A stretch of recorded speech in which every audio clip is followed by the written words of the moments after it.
سيداتي أنساتي ساداتي، أهلا بكم أينما كنتم من الفضاء الإثرية. نحييكم ونقدم لحضراتكم نشرة أخبار هذا المساء المستهل كالمعتاد بأهم وأبرز العناوين.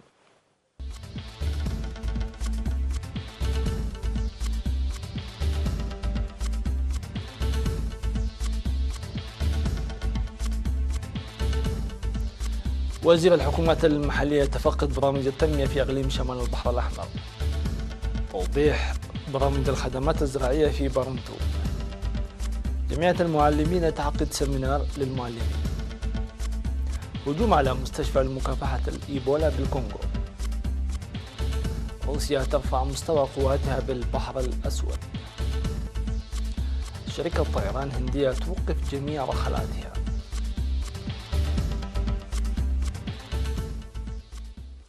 أهلا بكم للتفاصيل.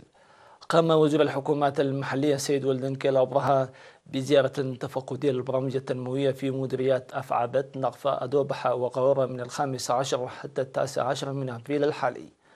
وتفقد الوزير ولدن كيل رفقة حاكم إقليم شمال البحر الأحمر العميد تخلى لبسو مشاريع مياه الشرب الصالحة ومؤسسات التعليم والصحة والخدمات الاجتماعية الأخرى وأنشطة حماية التربة وحفظ المياه الجارية بالمشاركة الشعبية الواسعة.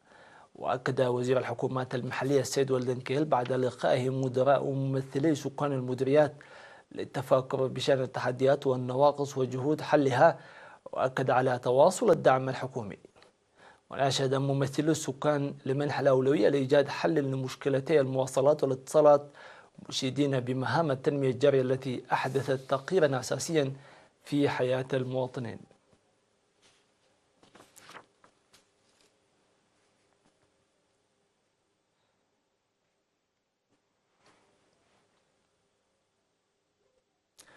قدمت مؤسسة القلال والماشية توضيحا في بارنتو حول الدعم الذي قررت الحكومة تقديمه هذا السنة في الخدمات الزراعية والأسعار المناسبة لرفع إنتاجية المزارع وتوفير المنتجات الزراعية للمستهلك. وأوضح المدير العام للمؤسسة الرائد كبرى أبراهام في الاجتماع الذي عقده لممثلي مزارعي إقليم القاش بركة أن الحكومة وضعت برنامج لتوسيع الزراعة الحديثة، داعيا المزارعين للاستفادة الجيدة من البرنامج والعمل بقوة لرفع الإنتاج الزراعي. وقال أن مواد رفع الإنتاجية المقدمة بدعم تشمل الأسمدة والمبيدات الحشرية، وتقدم خدمات النقل والآليات للمزارع بأسعار مناسبة. ورب المزارعون على ارتياحهم من البرنامج الموضوع، منادين الإسراع لتنفيذه والاهتمام الكبير لإدارة توزيع الجرارات وتنظيم إدارة الأراضي وتوفير الوقود والدفع بأعمال بناء السدود وخلق أسواق لتقديم منتجاتهم عن قرب.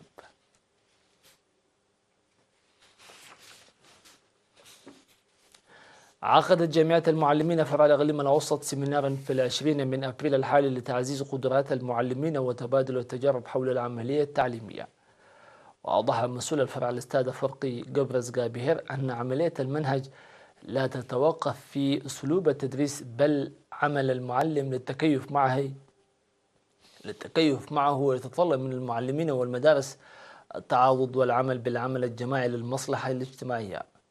وقال الخبير الأكاديمي في قسم التعليم العام الأستاذ ميكيل فيستحي في المحاضرة التي قدمها أن على المعلم الإيمان بالعمل الجماعي والاعتزاز بعمله وتنمية الثقة بالذات في طلابه واتباع حياة خلوقة. وأفادت الجمعية بأن السيمينارات المماثلة والأنشطة الأخرى ستتواصل في المستقبل.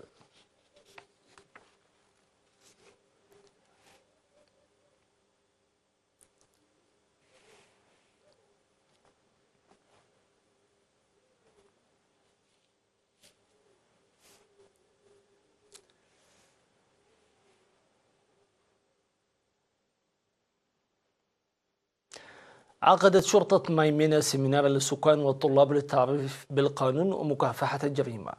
وأوضح قائد مركز شرطة المديرية الملازم الثاني إندرياس تسفى قرقش ومسؤول مكافحة الجريمة السيد عبد العلوم تولد برهان في السيمينار الذي عقد لسكان عدنالة وطلاب بلدة ميمنة. أوضحوا مهام الشرطة ودور المجتمع لمكافحة الجريمة والمخالفات المرتكبة من الطلاب وتأثيرها. ونصح الطلاب لاحترام القانون وأولياء الأمور ببذل الجهد لتجنيب أبنائهم الأعمال المشينة. ودعا المشاركون لمواصلة أنشطة التوعية التي تقوم بها الشرطة بشأن القانون لأهميتها في حياتهم اليومية وأمن محيطهم. من ناحية ثانية، بحث سكان مديرية ماي منى مع مدير المديرية المقدم أبراهام هايلة نواقص الخدمات الاجتماعية وسبل حلها.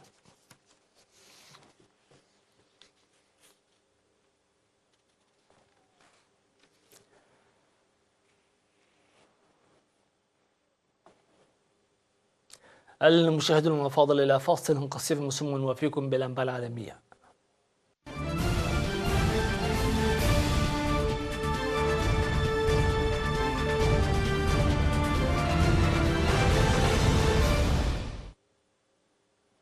أهلا بكم من جديد.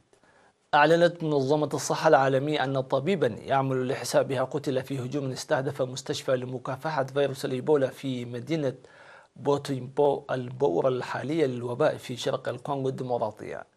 وقالت المنظمة في بيان أن الهجوم استهدف مستشفى بوتيمبو الجامعي، وقتل طبيب وأصيب شخصان آخران، لكن ورد أنهما في حالة مستغربة.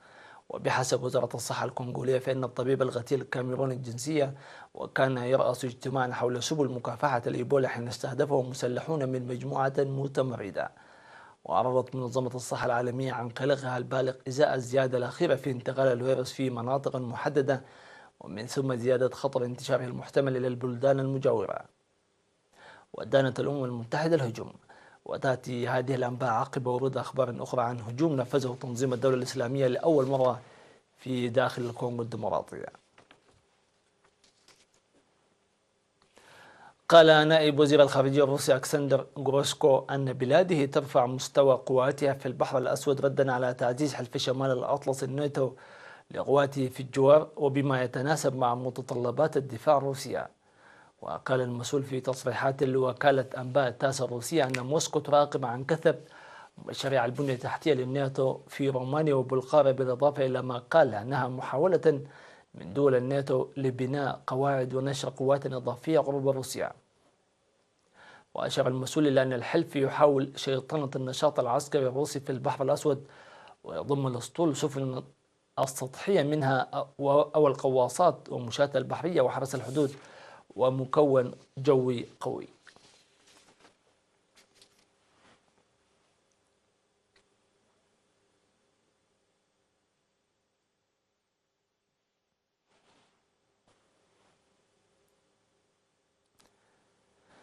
أعلنت شركة جيت إيرويس الهندية للطيران تعليق جميع رحلاتها المحلية والدولية بعد إقلاع آخر رحلاتها.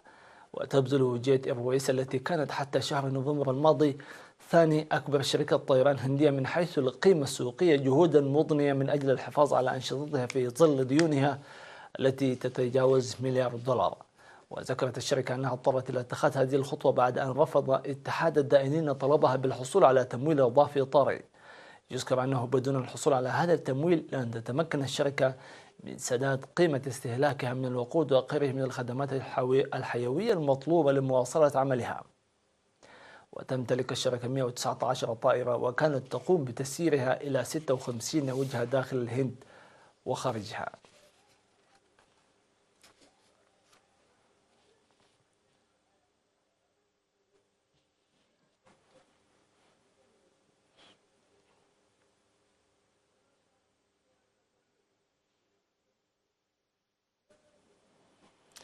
كشفت وزارة الآثار المصرية النقاب عن واحدة من أكبر المقابر المكتشفة في البر الغربي لمدينة الأقصر، الذي يتزامن مع الاحتفالات بيوم التراث العالمي. وتحتوي المقبرة التي يرجع تاريخها إلى 3500 عام، وتبلغ مساحتها 450 مترا مربعا على 18 مدخلا، ويعتقد أنها خاصة بأحد النبلاء من الأسرة الفرعونية 18. وبدأ عمال مصريون في ترميم المقبرة عند اكتشافها في 2018، وعثروا على فناء ضخم وبلاط أرضيات ملون ورسوم توثق الحياة المصرية اليومية. وأعلنت وزارة الآثار في الآونة الأخيرة عن الكثير من الاكتشافات الأثرية، وهو ما عزاه وزير الآثار خالد العلاني إلى الحظ وزيادة بعثات التنقيب المحلية.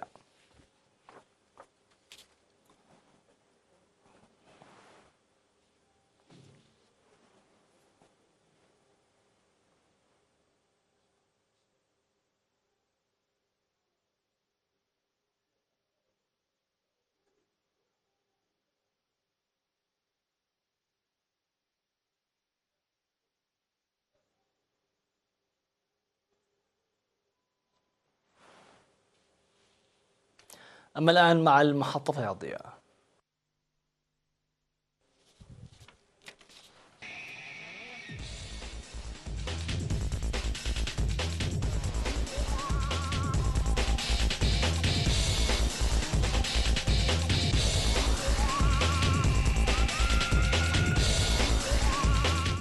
ضمد مانشستر سيتي جراحه الأوروبية اليوم السبت بانتصار في البريمير ليج بهدف لا شيء على ضيف توتنهام الذي أطاح به من ربع نهائي دوري أبطال أوروبا لكرة القدم.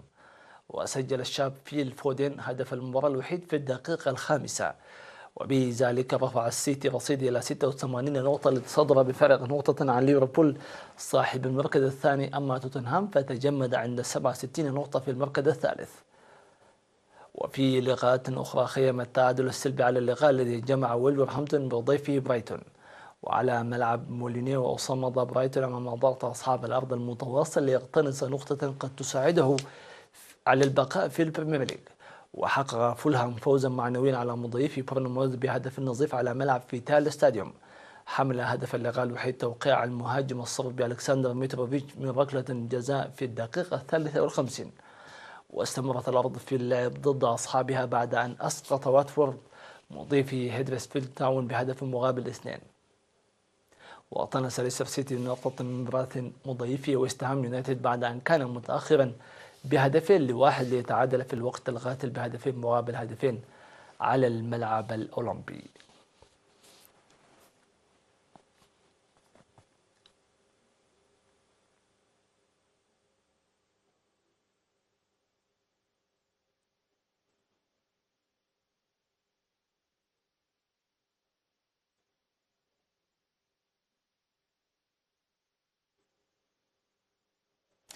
وصلنا إلى نقطة الختام، في أمان الله وحفظه.